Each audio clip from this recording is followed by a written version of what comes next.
This is Tuesday Tips for March the 24th, 2026 here on Following Him, the Disciple Life. Tip: pay attention to the substance over the slogan. A slogan can be a handy thing. I myself have some statements that I frequently use because they do help summarize things about my ministry as a disciple maker and an evangelist. It's all about Him is something I frequently say. Discipleship is what we do.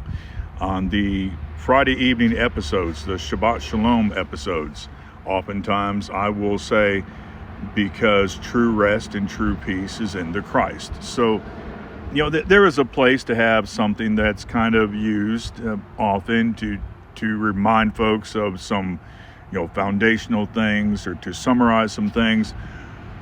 But be wary, because sometimes people are using slogans to further causes, to advance things that is additional baggage that they're tacking on to this slogan, to this idea. That they're saying these words that it may be a true slogan, it may be a statement of truth in and of itself. But then when you see what they're trying to do with it, and you see their intentions, and you see the things that they're trying to tack on, you realize there's more going on than just that slogan.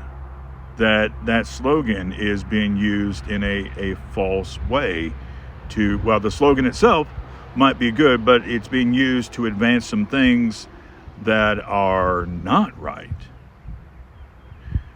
You'll sometimes hear people talk about how Christ is king. And guess what? He is. Christ is king. All authority has been given to him on heaven and on earth. He is King of kings and Lord of lords. But there are some that use that phrase and they don't even believe it. They're just using it as a slogan to further their extremist cause. That there are some that are using the statement, Christ is king, which is a biblical concept. He is. He's the king of the universe. But they're using it as cover for some truly wicked and hateful things. Of course, that would be using that in a blasphemous way if you're doing that.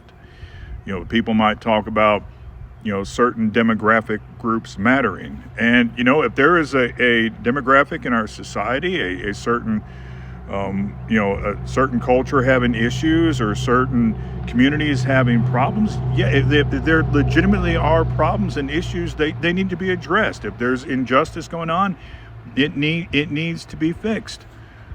But somebody might take a slogan about certain groups mattering. It's not hard to figure out which slogan I'm talking about there. And they might take that and then use it to further things that have nothing to do with the slogan itself. It's used as a cover to advance something else. And you'll see this with things. It is a common thing that is currently occurring. You see kind of a sloganish thing that was found among Jewish culture during the time of Christ. In John 8:38, Jesus, in speaking to some Jews that were antagonistic to him, he says, I speak what I have seen with my Father, and you do what you have seen with your father. They answered and said to him, Abraham is our father. Now this statement of theirs in verse 39, this would be something close to a slogan. This is something that the Jewish people would, might be known to say. John the Immerser, he even brings this up when they, might talk about Abraham being their father, and then making the point that, God could take stones and make them into descendants for Abraham. But they would assert this idea, well, Abraham is our father.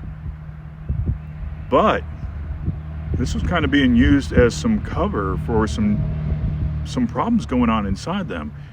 Jesus said to them, if you were Abraham's children, you would do the works of Abraham, but now you seek to kill me, a man who has told you the truth, which I have heard from God. Abraham did not do this. It's more than saying the right thing. You might look in somebody's bio on X, and in their bio it says, Christ is King.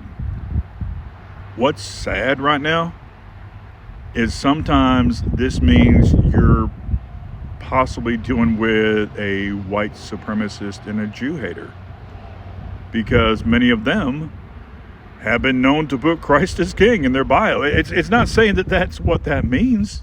Once again, Christ is King. Let me be on record as that, yes, I agree with that statement. But people might misuse it. Look at the substance of their overall message. Don't just look at their slogan. Don't hear, well, that person, they're against fascism. Okay, yeah, but in the name of anti-fascism, what is it they're actually trying to spread? Is it just another form of fascism?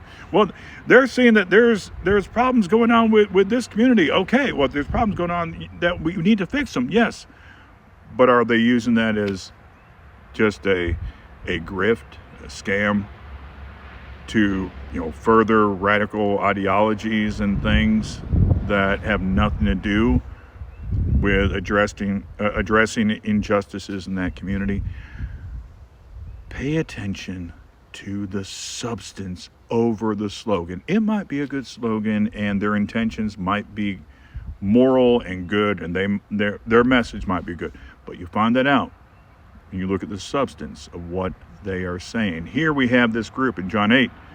They would say Abraham is our father. Now, to be part of the people that were recipients of the promises made to Abraham and his descendants, that was a good thing, but they were not following in their ancestors' footsteps. Their slogan was a meaningless thing. So pay attention to the substance over the slogan. You have a good rest of the day, and shalom.